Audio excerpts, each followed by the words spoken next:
Good morning friends. आतापर्यंत आपण complex number start केला होता आणि कॉम्प्लेक्स नंबर मध्ये जे इम्पॉर्टंट टर्म्स आहेत म्हणजे डिफाइन वगैरे ते आपण पाहिले होते.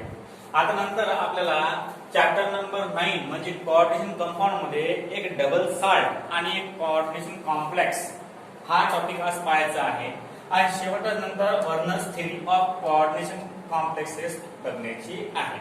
आता what is mean by double salt. आता डबल साल्ट म्हणजे काय? डबल साल्टचं जे स्ट्रक्चर आहे, ते स्ट्रक्चर हुबेहूब कोऑर्डिनेशन कॉम्प्लेक्स सारखं आहे. म्हणजे तुम्हाला जर आपण सांगितलं की याच्यामध्ये कोऑर्डिनेशन साल्टचं स्ट्रक्चर कोणतं आहे, कोऑर्डिनेशन कंपाऊंडचं स्ट्रक्चर कोणतं आहे आणि डबल साल्टचं स्ट्रक्चर कोणतं आहे, तर याच्याबद्दल आपल्याला काही सांगता येत नाही. परंतु आता आपण ज्या वेळेस इथे डेफिनेशन बघतो त्यावेळेस आपल्याला सिंपल माहित पडते की डबल साल्ट कशाला म्हणायचं आणि कोऑर्डिनेशन कॉम्प्लेक्स कशाला म्हणायचं. आता डबल साल्ट आणि कोऑर्डिनेशन कंपाऊंड किंवा कोऑर्डिनेशन कॉम्प्लेक्सेस या दोघांचे स्ट्रक्चर सारखेच आहे. ज्या वेळेस आपण याची रिएक्शन वॉटर सोबत करतो म्हणजे पहा डबल साल्ट म्हणजे काय? पहा a double salt dissociate in water completely into simple salt. म्हणजे ज्या वेळेस आपण डबल साल्ट हा पाण्यामध्ये टाकतो,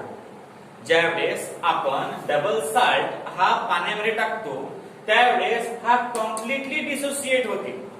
आता कम्प्लिटली डिसोसिएट म्हणजे काय? डिसोसिएट असोसिएट मध्ये तुम्हाला माहिती काय होते? असोसिएट म्हणजे एकत्र आणणे आणि डिसोसिएट म्हणजे होते की अपोज मध्ये जाणे. म्हणजे कसं की डबल साल्ट ज्या वेळेस आपण डबल साल्ट हा पाण्यामध्ये टाकतो त्यावेळेस सिंपल साल्ट कसं होते? समजा आता मीठ जे आहे, मीठ आपण पाण्यामध्ये टाकले असता काय तयार होते? Na पॉझिटिव्ह आणि Cl निगेटिव्ह. त्याचप्रमाणे डबल साल्ट जो आहे तो डबल साल्ट जर आपण वॉटरमध्ये टाकला किंवा पाण्यामध्ये टाकला तर पाण्यामध्ये टाकल्यावर याचं रूपांतर कशामध्ये होते? दोन प्रकारच्या आयन्स मध्ये होते. एक असते कॅटायन, एक असते एनायन. म्हणजे the salt, the coordination complex और the compound which completely dissociate in water is called as double salt. म्हणजे अशा प्रकारचा आपल्याला पाहायचं आहे की कोणता कंपाऊंड कोऑर्डिनेशन कंपाऊंड आहे आणि कोणता कंपाऊंड डबल साल्ट आहे. दोघांचे स्ट्रक्चर सारखेच आहे. मग काय करसाल तुम्ही? डबल साल्ट घेसाल आणि कोऑर्डिनेशन कॉम्प्लेक्स घेसाल आणि ते दोन्ही पाण्यामध्ये टाकसाल. पाण्यामध्ये टाकल्यावर जो पूर्णतः विरघळतो त्याला आपण डबल साल्ट म्हणतो आणि पाण्यामध्ये टाकल्यावर जो आता पुढे पोहोच आपण a double salt dissociate in water completely. A double salt dissociate in water completely into simple salt. म्हणजे डिसोसिएट झाला की आपल्याला सिंपल साल्ट मिळते, त्याला म्हणतो आपण डबल साल्ट. आता कोऑर्डिनेशन कॉम्प्लेक्स काय म्हणतात पहा. A coordination complex dissociate in water with at least one complex ion. म्हणजे ज्या वेळेस डबल साल्ट हा पाण्यामध्ये विरघळला त्यावेळेस तुम्हाला सिंपल साल्ट भेटते. काय भेटते? Simple salt. आणि ज्या वेळेस कोऑर्डिनेशन कॉम्प्लेक्स हा पाण्यामध्ये डिसोसिएट झाला त्यावेळेस तुम्हाला ऍटलिस्ट वन तरी कॉम्प्लेक्स आयन भेटते. काय भेटते? Complex ion. म्हणजे हा आहे डबल साल्ट आणि कोऑर्डिनेशन कॉम्प्लेक्स याच्यामधला फरक. डबल साल्ट आणि कोऑर्डिनेशन कॉम्प्लेक्स मधला फरक. दोघांचे मॉलिक्युलर फॉर्म्युले सेम आहे, दोघांचे सर्व सेम आहे. फक्त कसं आहे की हा पाण्यामध्ये टाकले असता याचं रूपांतर कशामध्ये होते? सिंपल साल्ट मध्ये होते. आणि कोऑर्डिनेशन कॉम्प्लेक्स जर पाण्यामध्ये टाकला तर तो एक तरी कॉम्प्लेक्स आयन देते. आता एक तरी कॉम्प्लेक्स आयन म्हणजे याच्यापासून डबल एक कॉम्प्लेक्स तयार होते. तो पाण्यामध्ये विरघळत नाही, तो डबल कॉम्प्लेक्स फॉर्म करते एक तरी. आणि हा जो डबल साल्ट असते हा डबल साल्ट कम्प्लिटली डिझॉल्व्ह होते आणि कम्प्लिटली डिझॉल्व्ह होऊन त्यापासून काय मिळते आपल्याला? कंपाऊंड. आता बघा Werner's theory of coordination compound. आता कोऑर्डिनेशन कॉम्प्लेक्स वर्नर्सने एक थेरी काढली कशाच्या माध्यमातून की कॉम्प्लेक्स जे आहेत म्हणजे कोऑर्डिनेशन कॉम्प्लेक्स जे आहेत ते कोणकोणत्या प्रकारचे कन्सेप्ट दाखवतात. जे कोऑर्डिनेशन कॉम्प्लेक्स आहेत म्हणजे व्हर्नरने एक थिअरी काढली होती. त्या थिअरीमध्ये कोऑर्डिनेशन कंपाऊंड कोणकोणत्या टाईपच्या प्रॉपर्टीज दाखवतात ते याने या चॅप्टर मध्ये सांगितलेलं आहे. त्याने एकूण किती पॉस्युलेट दिलेले आहेत? 1 2 3 4 एकूण 4 पॉस्युलेट्स आहेत. पण स्पष्टीकरण खूप मोठं आहे. आपण फक्त पॉस्युलेट्स लिहून घेतलेले आहेत. स्पष्टीकरण दुसरं देणार हा. बघा डबल साल्ट म्हणजे समजा तुम्हाला की अशा प्रकारचा कंपाऊंड की जो पाण्यामध्ये डिसोसिएट होऊन कम्प्लिटली डिसोसिएट होते आणि सिंपल साल्ट मध्ये कन्वर्ट होतो. अशा प्रकारचा कंपाऊंड की जो पाण्यामध्ये कम्प्लिटली डिसोसिएट होते. डबल साल्ट म्हणजे the substance which completely dissociate in water. The substance which completely dissociate in water and gives simple salt is called as double salt. म्हणजे जी व्याख्या जर आपल्याला लिहायची झाली the compound which dissociate in water completely and gives simple salt, that compound is called as double salt. आणि a compound dissociate in water with at least one complex ion. एक तरी तुम्हाला कॉम्प्लेक्स आयन मिळते. अशा प्रकारच्या कंपाऊंडला आपण coordination complex असं म्हणतो. आता बघा Werner's theory of coordination. Werner's theory of coordination constitute of 4 postulates. व्हर्नरची थिअरी 4 प्रकारचे पॉस्युलेट्स तुम्हाला दाखवते. किती प्रकारचे? 4 प्रकारचे. Number first. आता बघा व्हर्नर्स थिअरी काय दाखवते? 4 प्रकारचे पॉस्युलेट दाखवते. 4 प्रकारचे पॉस्युलेट दाखवते तर कोणकोणते दाखवते? बाते 4 प्रकारचे पॉस्युलेट दाखवते तर कोणकोणत्या प्रकारचे दाखवते? नंबर फर्स्ट पहा. Unlike metal salt, the metal in a complex possess 2 type of valencies, primary valency and secondary valency. म्हणजे कोऑर्डिनेशन कंपाऊंड मध्ये जेवढे काही मेटल एटम असतात, कोऑर्डिनेशन कंपाऊंड मध्ये जेवढे काही अनलाइक मेटल साल्ट किंवा मेटल इन द कॉम्प्लेक्स म्हणजे सेंट्रल मेटल एटम. समजलं? याचा पूरा अर्थ होते central metal atom. Unlike metal salt किंवा मेटल इन अ कॉम्प्लेक्स म्हणजे ज्यावेळेस कोऑर्डिनेशन कंपाऊंड फॉर्म होते, त्यावेळेस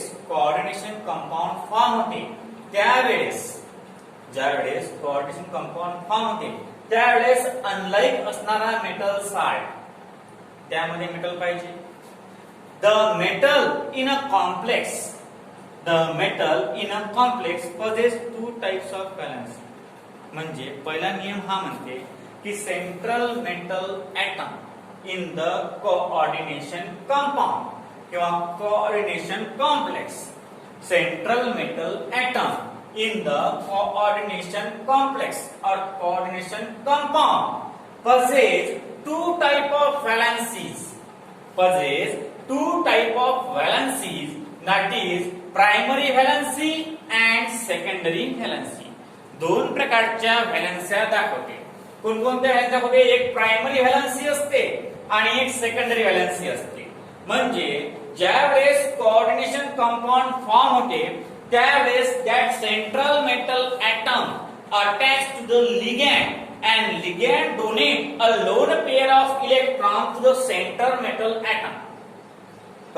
हे कन्सेप्ट पाहिलेली आहे आपण.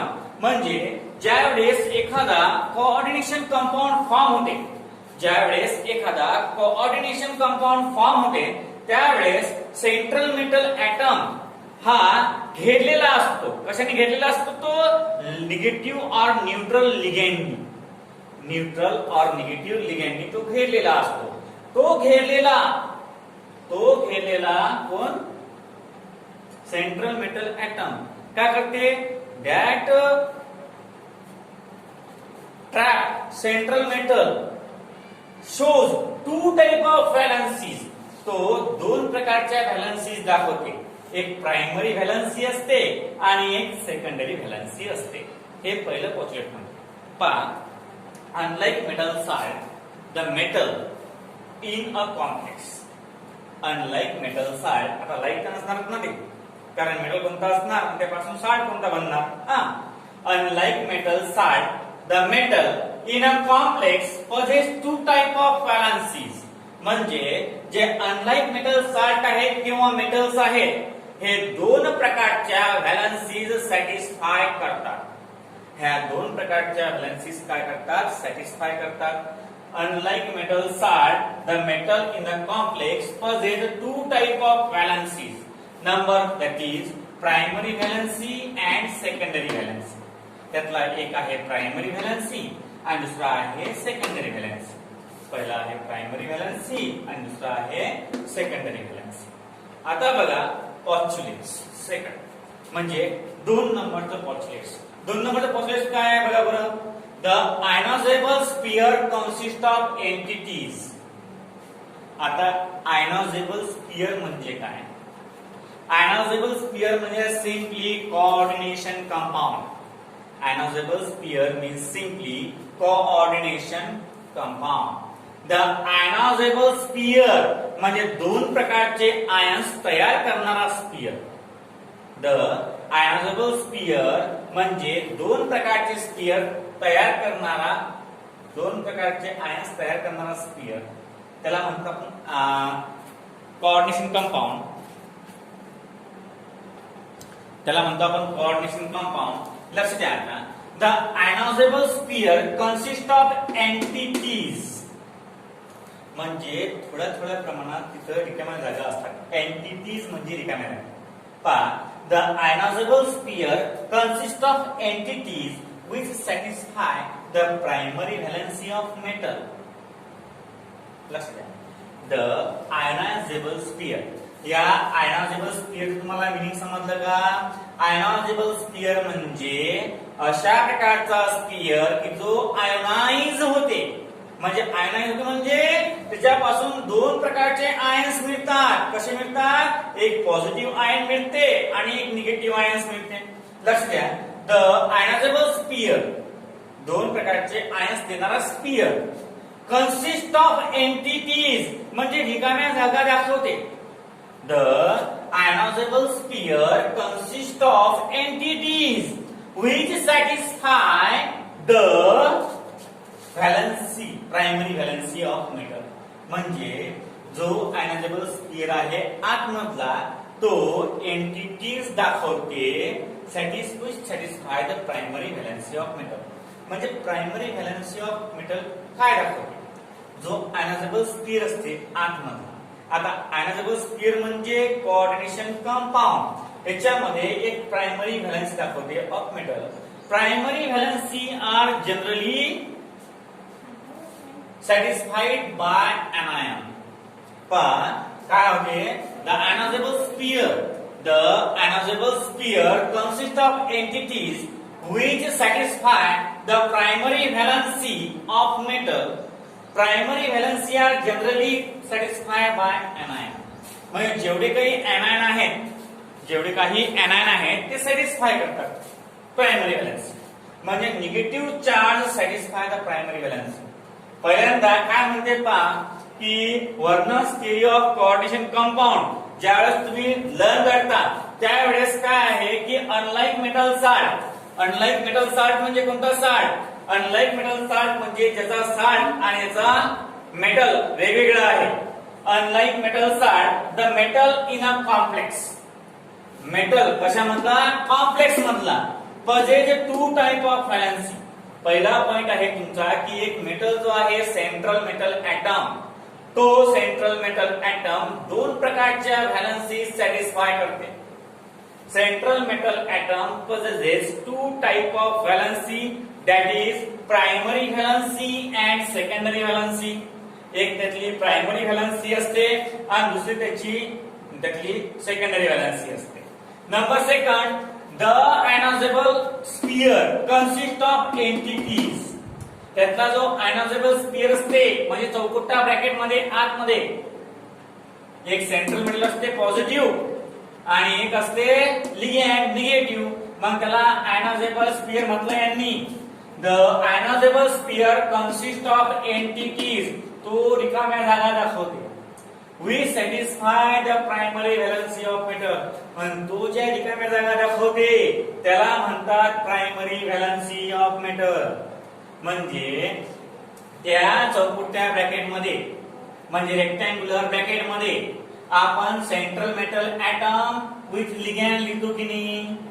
मग त्या कोऑर्डिनेशन स्फियर म्हणजे त्या आयनायझेबल स्फियरला कन्सिस्ट ऑफ एंटिटीज काय असते ते एंटिटीज असतात म्हणजे रिकाम्या जागा असतात. आणि दॅट रिकाम्या जागा म्हणजे that valencies satisfy the primary valency. आणि त्या एंटिटीज काय दाखवतात प्रायमरी व्हॅलन्सीज दाखवतात. जनरली प्रायमरी व्हॅलन्सी कोण दाखवते anion. हे दिलं तुम्हाला बघा. Primary valencies are generally satisfied by anion. म्हणजे प्रायमरी व्हॅलन्सी ज्या आहेत त्या कोण दाखवते anion दाखवते. नंतर पहा postulates third. The secondary coordination sphere consists of entities which satisfy the secondary valencies and are not ionizable. म्हणजे पहा सेकंडरी कोऑर्डिनेशन स्फियर म्हणजे जो कोऑर्डिनेशन स्फियर आहे सेकंडचा सेकंडरी कोऑर्डिनेशन स्फियर काय दाखवते कन्सिस्ट ऑफ एंटिटीज. पहिले आयनायझेबल स्फियर आहे म्हणजे आयनायझेबल स्फियर. नंतर आहे सेकंडरी कोऑर्डिनेशन स्फियर हा आयनायझेबल नाही आहे. लक्ष द्या जो आयनायझेबल असते तो प्रायमरी व्हॅलन्सी दाखवते. जो नॉन आयनायझेबल असते तो सेकंडरी व्हॅलन्सी दाखवते. पहा दोन प्रकारच्या कन्सिस्ट ऑफ लक्ष द्या पहिल्या प्रोसेस काय दाखवते की दोन प्रकारच्या काय आहेत त्याच्यामध्ये व्हॅलन्सीज आहेत. नंबर फर्स्ट प्रायमरी व्हॅलन्सी आहे. नंबर सेकंड सेकंडरी व्हॅलन्सी आहे. दोन प्रकारच्या व्हॅलन्स्या आहेत त्यामध्ये. आणि पहिली व्हॅलन्सी आयनाइज असते म्हणजे the आयनायझेबल sphere consist of entities which satisfy the primary valency of metal. Primary valency are generally satisfied by anion. जे प्रायमरी व्हॅलन्सी असते ते सॅटिस्फाय करते कोण anion. नंतर पहा postulates third. The secondary coordination sphere consists of entities. The secondary coordination sphere consists of entities. The secondary coordination sphere consists of entities which satisfy the secondary valencies and are non-ionizable. म्हणजे secondary coordination sphere जो आहे तो consist करते of entities which satisfy the secondary valency and are non-ionizable. जे secondary valency असते ते non आयनायझेबल असते. आता पहा नंतर आहे postulates fourth.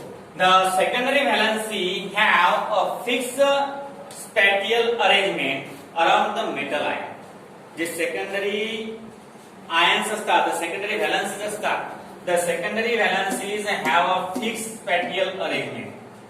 The secondary valencies have a fixed spatial arrangement. Secondary valency fixed arrangement fixed spatial arrangement around the metal ion.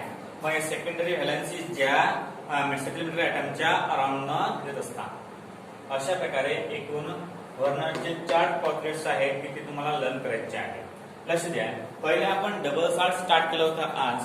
Double salt म्हणजे काय होते डबल साल्ट म्हणजे अशा प्रकारचा कंपाऊंड. कशा प्रकारचा double salt dissociate in water completely into a simple salt. म्हणजे जो सेंट्रल मेटल ॲटम असते आपला सेंट्रल मेटल ॲटम समज तुम्हाला सेंट्रल मेटल ॲटम हा लिगॅंडला अटॅच असते. मग तो ज्यावेळेस बॉन्ड स्ट्रॉंग असेल त्यावेळेस तो त्या पाण्यामध्ये डिझॉल्व होणार काय नाही. आणि ज्यावेळेस बॉन्ड वीक असेल त्यावेळेस तो डिसोसिएट होणार. म्हणजे पहिला जो आपण पाहिला पॉइंट कोणता डबल साल्टचा तर double salt dissociate in water completely. Double salt dissociate in water completely and into simple salt. म्हणजे ज्या वेळेस तुम्ही डबल साल्ट हा डिसोसिएट करता इन वॉटर, ज्यावेळेस डबल साल्ट तुम्ही डिसोसिएट करता in water, a double salt is dissociate in water completely, त्यावेळेस तो डिसोसिएट होते कम्प्लिटली, तो वॉटर मध्ये डिसोसिएट होते completely into a simple salt, into a simple salt. अशा प्रकारे आपण डबल साल्ट कोऑर्डिनेशन कॉम्प्लेक्स बघितलं. लक्ष द्या आता, डबल साल्ट म्हणजे double salt dissociate in water completely into simple salt.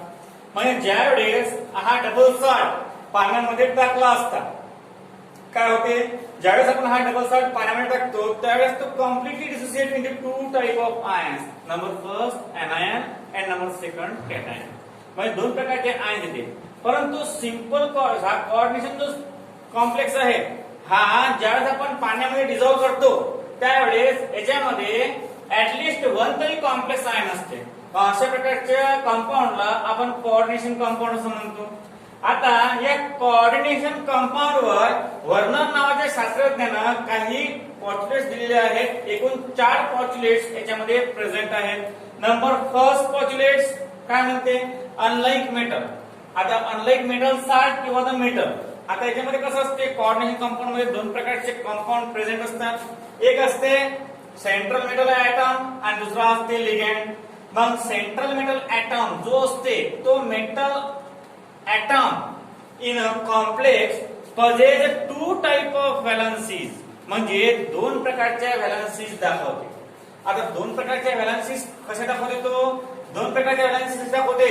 एक कॅटायन दाखवते आणि एक एनायन दाखवते. पण unlike metal salt, the metal in a complex possesses 2 type of valency. First is primary valency and second is secondary valency. आता नंतर पहा postulates number second.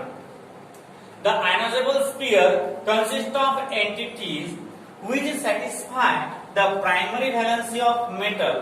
Primary valency are generally satisfied by anion. म्हणजे ionizable sphere म्हटलेला यांनी की जो ionise होते. दोन प्रकारचे स्फिअर असतात. समजा तर कसं असते, एखादा कंपाऊंड आपण पाण्यामध्ये टाकला तर त्या कंपाऊंड मधला काही भाग पाण्यामध्ये आयनाइज होते आणि काही भाग पाण्यामध्ये आयनाइज होत नाही. मग जो भाग आयनाइज होते त्यामध्ये जी व्हॅलन्सी असते तिला आपण प्रायमरी व्हॅलन्सी म्हणतो.